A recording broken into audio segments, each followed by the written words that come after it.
ਚੰਗਿਆਂ ਚੰਗਿਆਂ ਨਾਲ ਲਾ ਲੋ ਯਾਰੀਆਂ,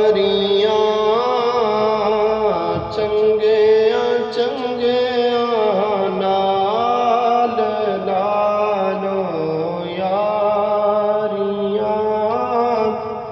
ਮੁਸ਼ਕਿਲਾਂ ਆਸਾਨ ਹੋ ਸਾਰੀਆਂ, ਮੁਸ਼ਕਿਲਾਂ ਆਸਾਨ ਹੋ ਸਾਰੀਆਂ।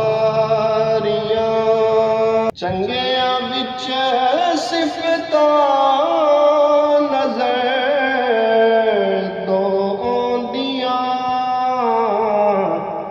ਕਿ ਆਦਤਾਂ ਚੰਗੀਆਂ ਤੇ ਸ਼ਕਲਾਂ ਪਿਆਰੀਆਂ। ਆਦਤਾਂ ਚੰਗੀਆਂ ਤੇ ਸ਼ਕਲਾਂ